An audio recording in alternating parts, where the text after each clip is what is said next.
मासूका अपनी मासूक से कहती है, क्या कहती है?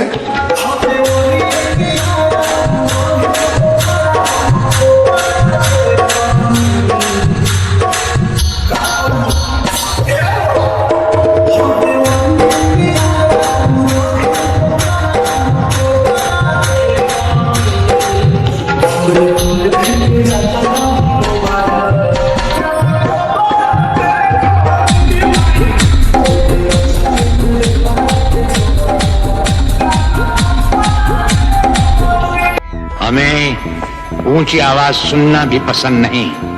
हमारे सामने जो ऊंची आवाज में बोलता है उसकी आवाज हमेशा हमेशा के लिए बंद कर दी जाती। अरे खतरनाक लोग हैं।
पहले से दुख हमर भइल दुगुना, चढ़ल जवानी में लगावो त चूना। का कही पहले से दुख हमर भइल दुगुना, चढ़ल जवानी में लगावो त चूना। ताकेला ना रूपावा के मूर्ति में, आ कहत त दिन जी हजूरती में। गरमी बढ़ल हमर कुरुती में, गरमी बढ़ल हमर कुरुती में। अरे खतरनाक लोग हैं। हम आंखों से सुरमा नहीं चुराते, हम आंखें ही चुरा लेते हैं ताकि सुरमा लगाने की नौबत ही ना आए।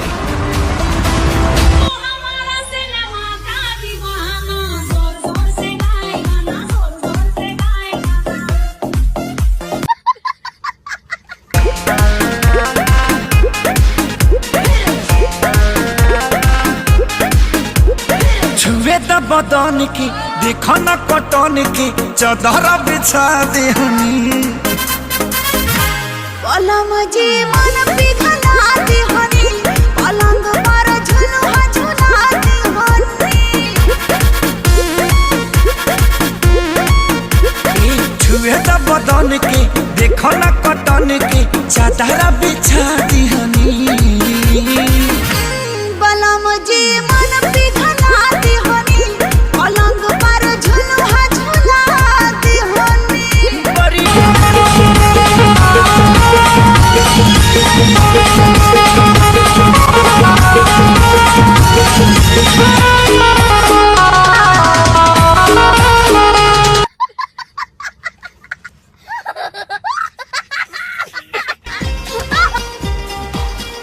हम तो तोरे जैसा नहीं देखा ऐसा, हम तो तोरे जैसा नहीं देखा ऐसा।